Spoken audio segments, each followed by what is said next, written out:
ஒரு லெஜண்ட் நடிகரின் மகனா பிறந்திருந்தாலும் தன்னோட முதல் படமே மிகப்பெரிய தோல்வி அடையுது.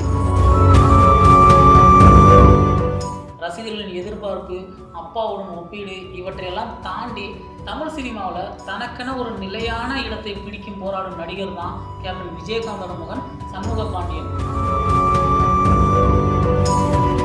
ஒரு பெரிய நடிகர் மகனா பிறந்ததுனால சினிமா இவருக்கு புதுசு கிடையாது. ஆனால் அதே நேரத்தில் சின்ன வயசுலேருந்து விஜயகாந்தோட மகன்கிற அடையாளம் இவருக்கு ஒரு அழுத்தமாகவே இருந்திருக்கு.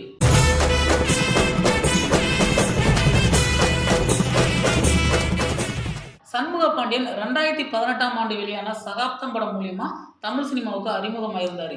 இந்த படத்துல அவரோட அப்பா கேப்டன் விஜயகாந்த் சிறப்பு தோற்றத்தில் நடிச்சிருந்ததுனால படத்துக்கு ஒரு மிகப்பெரிய எதிர்பார்ப்பு இருந்துச்சு. ஆனா படம் ரசிகர்களிடம் போதுமான வரவேற்பு பெறாதனால பெரிய ஃப்ளாப் ஆகுது. இந்த தோல்வி சண்முக பாண்டியனுக்கு ஒரு பெரிய அதிர்ச்சியாக அமையுது. எல்லாருமே இவரோட நடிப்பை அவங்க அப்பாவுடன் ஒப்பிட்டு விமர்சனம் செய்ய ஆரம்பிக்கிறாங்க. இந்த தோல்விக்கு பிறகு சண்முக பாண்டியன் சில ஆண்டுகள் சினிமாவிலிருந்து ஒதுங்கி இருக்குன்னு முடிவெடுக்கிறாரு. அந்த நேரத்தில் ஆக்ஷன் ஸ்டண்டெல்லாம் செய்து தன்னோட உடலை குறைக்கிறதுல கவனம் செலுத்திக்கிட்டு இருக்காரு. அப்போதான் ஒரு முடிவு எடுக்கிறாரு.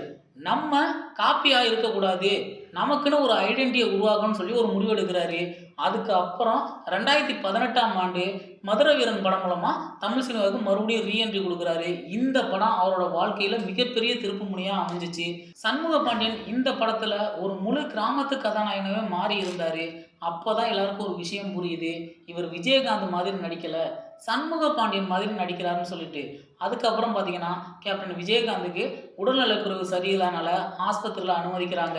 அந்த டைமில் தன்னோட அப்பாவை பார்த்துக்கணும்னு சொல்லிட்டு தன்னோட கேரியரை ஒதுக்கி வச்சுட்டு அப்பா கூடவே இருக்கிறாரு. தவிர்க்க முடியாத சுச்சுவேஷனால நம்ம கேப்டனை அந்த டைமில் இழந்துட்டோம். கேப்டனோட மறைவுக்கு பிறகு படைத்தலைவனில் ஆக்ஷன் ஹீரோவாக மிரட்டி இருந்தார் சண்முக பாண்டியன். இப்போ டைரக்டர் பொன்ராம் இயக்கத்தில் வெளிவந்த கொம்பு சீவு படத்தில் காமெடியில் செம்மையாக கலக்கியிருக்காரு. கேப்டன் விஜயகாந்த் மாதிரியே சினிமாவில் தனக்கென ஒரு இடத்தை நிச்சயமாக சண்முக பாண்டியன் பிடிப்பார். ஒரு லெஜண்ட் நடிகரின் மகனாக பிறக்கிறது வெற்றிக்கான ஷார்ட்கட்டு கிடையாது. அது ஒரு மிகப்பெரிய சவால். அந்த சவாலில் போராடி தனக்கென ஒரு பாதையை உருவாக்க முயலும் நடிகர் தான் சண்முக பாண்டியன்.